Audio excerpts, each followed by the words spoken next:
ازيكم يا غاليين؟ عاملين ايه النهارده؟ جايبه لكم حته فيلم ملوش حل. بس قبل ما نبدا الفيلم بتاعنا عندي ليكوا سؤال. لو شفت اختك هتتقتل قدام عينيك هتنقذها ولا هتخاف تتقتل مكانها؟ هستنى كومنتاتكم في التعليقات تحت. هاتوا حاجه تشربوها عشان نبدا الفيلم سوا. فيلمنا بيبدا مع واحد اسمه ديكلان وهو قاعد مع دكتور نفسي، وبيكون ديكلان عنده مشاكل نفسيه كتير مخليه انطوائي، وبيكون مش قادر يتواصل مع حد، والمشاكل دي من ايام الطفوله، ومشاكل تانية بسبب خدمته في الجيش، لان هو لما خدم في الجيش شارك في معارك وحروب وقتل ناس كتير، وطبعا الموضوع ده مخليه مش عارف ينام، فقرر ان هو يروح لدكتور نفسي عشان يعالجه. لكن ديكلان بيلاقي ان الدكتور النفسي ده بيكتب له ادويه ومش مهتم بحالته، فبيقول له ديكلان ان هو بياخد الادويه بقاله اكتر من سنه، وبيتعصب عليه وبيقول ان هو هيساعد نفسه بنفسه، وبيمشي وبيسيبه. وفي نفس الوقت ده بيكون في 4 ضباط مستنيين الدعم عشان يهجموا على مقر العصابه، والعصابه دي من اكبر عصابات تجاره المخدرات وتجاره البشر في البلد، وبيتاجروا في البشر عن طريق خطفهم للبنات وتشغيلهم في الدعاره. وفجاه واحد من الضباط دول بيقرر ان هو يقتحم ما يستناش الدعم، واللي هو بيكون اسمه إيفري، وبياخد إيفري الضباط اللي معاه وبيقتحموا المقر،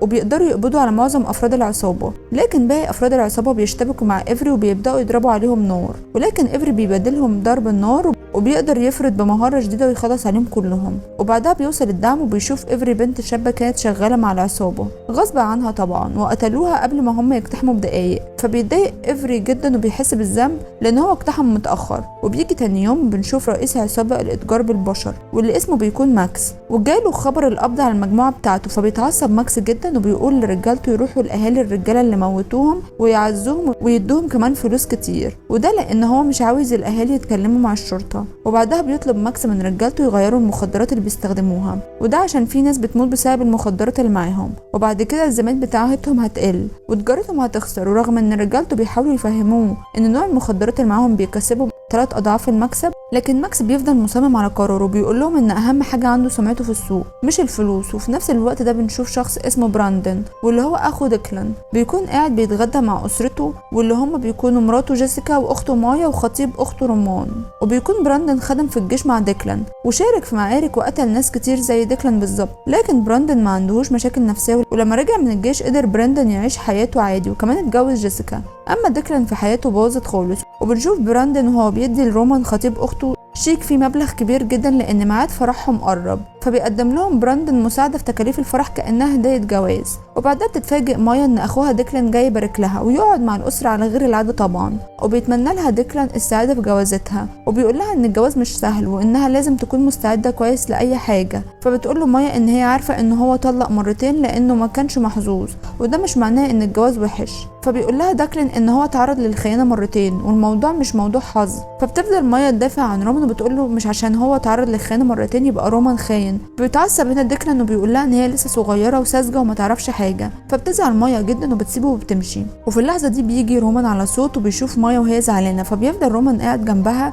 بيوصيها وبيقول لها ان هو عارف الظروف ديكلان وحاسس بيه، وهي كمان عارفه ظروفه ولازم تعذره. وبيقدر رومان انه يضحكها ويخليها تنسى زعلها وكل الكلام اللي ديكلان قاله. فبتهدى مايا، فبتقول له مايا ان هي هتخرج مع اصحابها وهتظهر معاهم بالليل، فبتنصحه ان هو يخرج هو كمان ويخرج مع براندن الليله دي ويسهر معاه ويستمتع بجوازهم عشان هي مش تسمح له يخرج من البيت بعد كده. وبيجي له براندن وبيخرجوا مع بعض وبيروحوا ملهى ليلي. وفي الوقت ده ديكلان بيرجع بيته وبيفضل قاعد لوحده كالعاده، ومايا بتروح لحفله اصحابها وبتقضي وقت لطيف معاهم. في الوقت ده بيكون في 2 من رجاله ماكس اللي بيخطفوا البنات وبيخلوهم يشتغلوا في الدعاره، بيشوفوا مايا وبيعجبوا بيها وبيقرروا يتكلموا معاها الاول وبيقنعوها تشتغل معاهم من غير عنف. وفي الاول بيبداوا يتكلموا مع مايا عادي ويهزروا معاها، وبعدها بيبدا واحد منهم يلمس مايا، لكن اول ما الشخص ده بيلمسها بتضربه مايا على طول وبتهينه قدام الناس كلها. فبيتعصب الشخص ده وهيكون هيتهجم عليها، لكن الناس بتبعده عنها. فبتتضايق مايا جدا وبتقرر ما تكملش الحفله وبتسيب اصحابها وبتمشي. وبتطلع مايا تقف في الشارع بره وبتتصل برومان يجي ياخدها، لكن رومان ما بيردش عليها عشان بيكون مشغول. وفي وقت ما مايا واقفه لوحدها في الشارع بيجي رجاله ماكس وبيشدوها في العربيه وبيخطفوها. فبتحاول مايا تقاومهم، لكن واحد منهم بيديها حقنه مخدره. في الوقت ده بيخلص رومان سهرته وبيلاقي مايا متصله بيه، فبيفضل يتصل بيها لكن تليفونها بيكون مقفول. فبيفتح موقع بتاعها عشان يعرف هي فين، وبيلاقيها في مكان غريب غير اللي المفروض الحفله فيه. فبيقلق رومان جدا وبياخد براندن وبيمشوا من المكان وبيتحركوا ناحيه الموقع بتاع مايا. وبيتصل رومان بديكلان وبيقول له يجي معاهم، وبعدها بيوصل رومان وبراندن وديكلان للمكان اللي المفروض مايا فيه.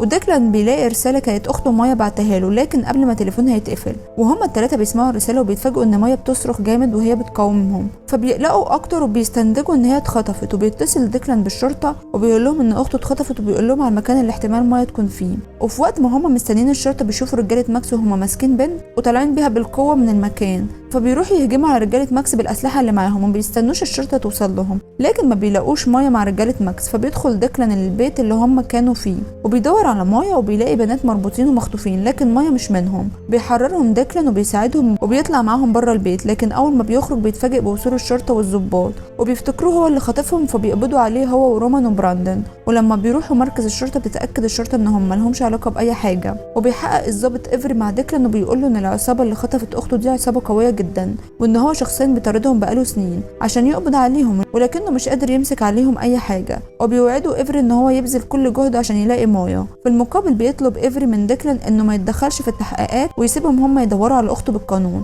والا هيتقبض عليه. فبيهاودوا ديكلان في الكلام وبيشكره وبيمشي، لكن افري بيكون متاكد ان ديكلان هيحاول يدور على اخته. ولما بيمشي ديكلان بيروح يقعد مع رومان وبراندن وبيبداوا يرتبوا عشان هيشوفوا يعملوا ايه. فبيقول لهم براندن انهم مش هيعملوا اي حاجه وهيسيبوا الشرطه تشوف شغلها، لكن ديكلان بيقول لهم ان الشرطه مش تقدر تلاقيها، ولو حتى قدروا يلاقوها هيكون فات الاوان خلاص. فبيقول لهم رومان ان هو مش هيفضل ساكت لحد ما مايا تموت وهيروح يدور عليها بنفسه، وان هو مش مهتم اذا كانت الشرطه تقبض عليه ولا لا. فبيقول لهم ان هو محتاج مساعدتهم هما الاثنين لانهم كانوا في الجيش، فبيوافق ديكلان على مساعدته، لكن براندن بيكون متردد شويه. فبيقول ديكلان لبراندن ان لو جيسيكا هي اللي اتخطفت كانوا هما الاثنين هيساعدوه لحد لما يرجعوها. فبيتاثر براندن بكلامه وبيوافق على مساعدتهم في البحث على مايا. وفي نفس الوقت ده بيكون افري في المشرحه، وده عشان يشوف نتيجه فحوصات البنت اللي لقوها ميته ساعه لما هجموا على العصابه. ونتيجه الفحوصات بتقول ان العصابه دول بيدوا البنات مخدر قوي جدا، وهو نفس نوع المخدر اللي بيدوه للفيله والحيوانات الضخمه. وكمان بيخلوا البنات مدمنين مخدرات عشان يخلوا البنات يشتغلوا غصب عنهم معاهم. وكمان بيلاقوا العصابه زارعين اجهزه تتبع صغيره في اجسام البنات عشان يكونوا عارفين مكانهم طول الوقت. وفي الوقت ده براندن وديكلان ورومان بيروحوا للبنت صاحبه مايا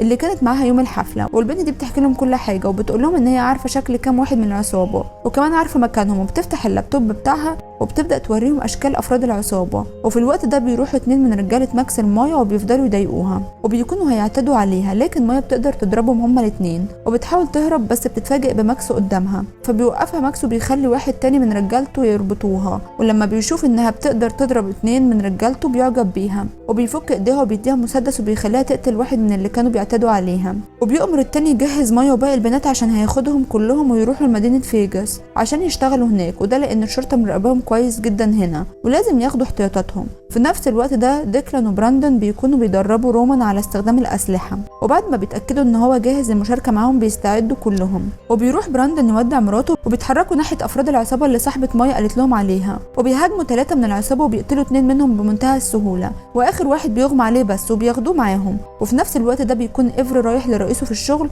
وبيوري له الادله بتثبت ان ماكس بيتاجر في البشر وفي المخدرات، وبيطلب منه انه يديله امر اعتقال لماكس ويروح يقبض عليه. وفي الاول بيكون متوقع ان رئيسه هيرفض، لكن بيتفاجئ ان رئيسه بيوافق عادي، وبيقول له رئيسه ان هو هيطلع امر الاعتقال وهيروح معاه يقبض على ماكس. وفي نفس الوقت ده بيعرف ماكس ان في ناس مسلحين هجموا على رجالته، فبيأمر ماكس رجالته يدوروا على الاشخاص اللي عملوا كده ويخلصوا عليهم. وفي الوقت ده بتكون مايا بتحاول تفك ايديها بكل قوتها لحد لما تقدر تفكها، وبعدها بتروح تاخد حديده موجوده على الارض وبتلاقي شباك في الاوضه وبتحاول تفتحه بالحديده اللي معاها في الوقت ده. وديكلان وبراندن ورومان بيكونوا بيستجوبوا الشخص اللي خطفوه من رجاله ماكس، وفي الاول الشخص ده بيرفض يعترف لهم باي حاجه لحد لما بيوريه ديكلان ان في قنبله على صدره والقنبله دي هتنفجر بعد 30 ثانيه بس. فبيعترف الشخص ده بكل حاجه وبيقول لهم على مكان مايا على طول، وكمان بيقول لهم ان الرئيس بتاعه اسمه ماكس، وبيقول لهم ان هو هينقل كل البنات لفيجاس وهيصفي شغله في المدينه هنا، وان مايا هتبقى موجوده مع البنات اللي هتتنقل لفيجاس. ولما بيعترف لهم بكل حاجه بيوقفوا القنبله في اخر لحظه. وبيجي تاني يوم وبيروحوا كلهم للمكان اللي هو قال لهم عليه، ولما بيوصلوا للمكان بيخلصوا على كل افراد العصابه وبيروحوا الاوضه اللي المفروض مايا فيها، ولكن بيتفاجئوا ان الشباك مفتوح وان مايا مش موجوده، فبيفهموا ان هي هربت. وبيتفاجئ بان في افراد كتير من العصابه لسه عايشين وجايين كمان وراهم، فبيهربوا هما ال3 من الشباك. وبيحط ديكلان قنبله قبل ما يهرب. القنبله دي بتفجر المكان كله بكل الرجاله اللي موجوده فيه، وبيقدروا ال3 يهربوا من المكان بسرعه. في نفس الوقت ده بتكون مايا عماله تجري على الطريق ومش عارفه هي فين، لحد لما بتلاقي عربيه على الطريق فبتقف قدامها وبتطلب من السواق ياخدها لاسم الشرطه. وفعلا السواق بيكون راجل محترم وبيوافق يوصلها، لكن ما بيلحقش يوصلها لان رجاله ماكس بيقدروا يعرفوا مكانها عن طريق جهاز التتبع اللي هم زرعوه في جسمها. وبييجوا يقتلوا الراجل ده وبياخدوا مايا معاهم وبيمشوا. وفي الوقت ده بيجي اتصال ايفري من رئيسه في الشغل وبيقول له ان هو ما يقدرش ياخد الامر بالقبض على ماكس، وبيقول له يشيل موضوع ماكس ده من دماغه. وبيجي خبر تاني لايفري من مجموعه رجاله هجموا على رجاله ماكس وفجروا المخزن بتاعهم وقتلوهم. فبيفهم ايفري ان الرجاله دول ديكلان واخوه وخطيب اخته، فبيقرر ايفري يساعدهم بشكل غير قانوني بما ان هو مش قادر يساعدهم بشكل قانوني.